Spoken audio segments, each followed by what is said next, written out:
Well, I'm on the 9th hole, a difficult par 5, and I have to say, by any stretch of the imaginations, I've hit a lousy second shot.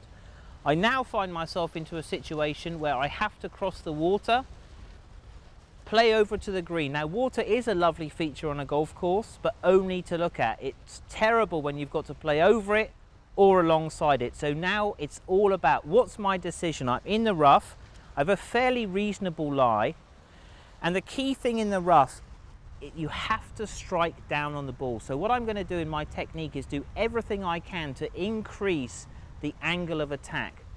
And there's a couple of things that I can do to help myself. One, I'm going to adjust my address position so that I'm really leaning left. Let me just show you exactly how that looks. So this would be my normal address position, but on this shot here, my whole center has shifted so that it's way ahead of the ball that I'm going to hit. That's going to increase my angle of attack. The next thing that I can do is I'm going to use my wrist set to really get the club up into the air. If you don't use your wrists, you will never be able to hit up, and you'll feel as though it's like a full back and a scoop, and I'm going to end up in this little beautiful waterfall. So,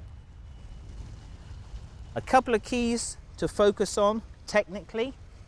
Weight on the left, get those wrists to set, but this is mostly a mental process. It's very intimidating, the shot that I've got coming up, so it's all about, once I've made that decision, I have to stay committed to that. So whenever you're in the rough, it's always worthwhile having a few practice swings to find out what kind of resistance the grass is going to give you. So this thick Bermuda grass gives me a lot of resistance, so my key is now going to be club head speed. This is almost like a half backswing, but with a full follow through to make sure I get it. If I miss this shot and hit it maybe 6 yards or 7 yards long, that's absolutely fine. But if I don't commit to it and I bail out on it and I dump it in the water, my scorecard is gone. Weight on the left, grip down a little bit, set those wrists and really give it a hit.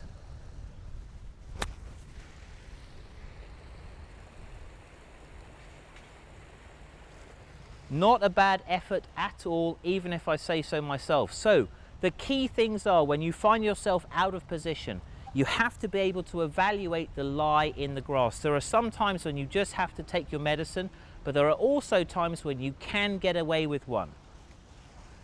Get those wrists to set. Really feel as though you've got it cocked as much as you can. That's going to give you the angle of attack coming down.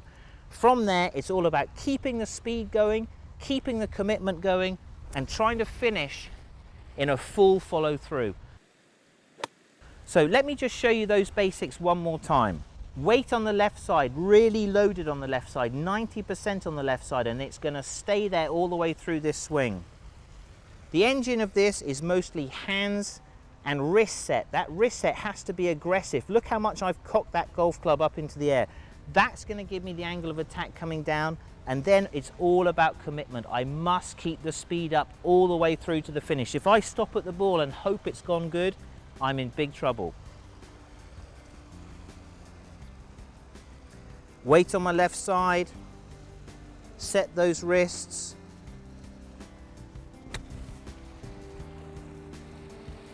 You do find yourself in some strange situations out on the golf course, and I hope those little tips will help you out.